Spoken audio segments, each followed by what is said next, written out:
ஈரோடு சத்தியமங்கலத்தில் திருமணமாகி இரண்டாவது நாளில் 17 வயது சிறுமி உயிரிழந்த சம்பவம் அதிர்ச்சியை ஏற்படுத்தியிருக்கிறது. முழு விவரங்களோடு இணைகிறார் நமது செய்தியாளர் கனகராஜ்.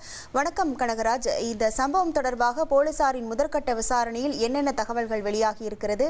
திருமணம் செய்தவர் மீது என்ன நடவடிக்கை எடுக்கப்பட்டிருக்கிறது? முழு விவரங்கள். ஈரோடு மாவட்டம் சத்தியமங்கலம் அருகே உள்ள ஒரு கிராமத்தைச் சேர்ந்த ஒரு கூலி தொழிலாளி தம்பதியினரின் 17 வயது சிறுமி.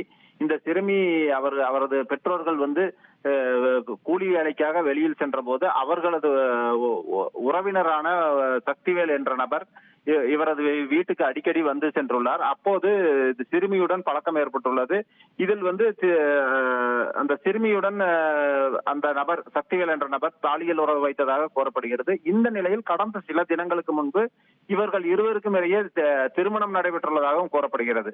இந்த நிலையில் திருமணமாகி 2 நாட்களில் அந்த 17 வயது சிறுமிக்கு வயிற்று வலி, அதாவது தாங்க முடியாத வயிற்று வலி ஏற்பட்டதாகவும், இது குறித்து அதே அருகாமையில் உள்ள தனியார் மருத்துவமனைக்கு சென்றுவிட்டு அங்கிருந்து மேல் சிகிச்சைக்காக கோவை அரசு மருத்துவக் கல்லூரி மருத்துவமனையில் அனுமதிக்கப்பட்ட நிலையில் அந்த பெண் சிகிச்சை பலனின்றி உயிரிழந்தார்.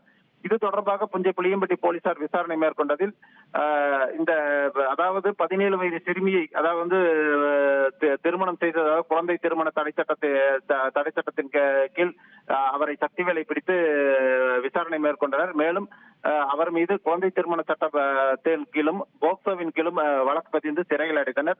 மேலும் இது தொடர்பாக மேல் விசாரணை மேற்கொள்வதற்காக ஈரோடு சைல்ட் லைன், அதாவது குழந்தை திருமணத்தை தடுக்கும் அமைப்பான சைல்ட் லைனுக்கும் அந்த பெண்ணின் இறப்புக்கான காரணம் குறித்து மருத்துவத்துறைக்கும் பரிந்துரைக்கப்பட்டுள்ளதாக போலீசார் தெரிவித்துள்ளனர். இது தொடர்பாக தொடர்ச்சியாக விசாரணைகள் மேற்கொள்ளப்பட்டு வருகிறது. உங்கள் விவரங்களுக்கு நன்றி.